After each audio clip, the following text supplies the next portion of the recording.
alaykum. Men mana Chust tuman Dilbar tekstil xususiy korxonasi rahbariman. Yangi chiqqan hamroh kredit turi bo'yicha 1,5 milliard so'm kreditga hujjatlarim olib keldi. Mana shu mablag' bilan korxonamda yana ish o'rinlarini ko'paytirib, faoliyatimizni rivojlantirmoqchimiz. Kengaytirmoqchimiz. Garovlaringizni hammasini hujjatlarini olib keldingiz, baholash, hop. 5 ta ish o'rni yaratasiz, qo'shimcha yangi 20 ta. 20 ta yangi ish o'rni yaratiladi. Hujjatlar hammasini shafqatga bering.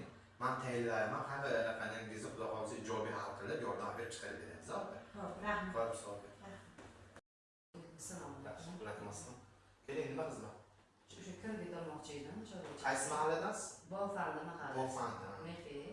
Bo'ldi, qancha miqdorda? Nima maqsadda? 15 million chorvachilik. Chorvachilik qilmoqchisiz uyda. Bo'ldi, hujjatlari nima orqali, platformalar orqali tushgan arizalar biz. Hozir men o'sha tegishli xodimga aytaman, o'rganib chiqarib berasizlar. Boshqa xizmatga yo'qmi? Bo'ldi. Assalomu alaykum. Men kredit olmoqchi edim. Qaydansiz? Qaysi mahallasida? Kilo qancha miqdorda kerak? 50 million. 50 million so'm. Xo'p. Nima qilmoqchisiz kreditni?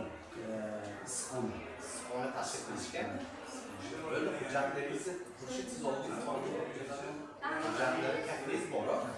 Hujjatlaringizni berib, o'zingiz chiqartirib bering. Hujjatlar o'tganmi, skoringda? Ishlamayapti, ba'zan ishlayapti. Mana ishlayotgan Haqqa bering.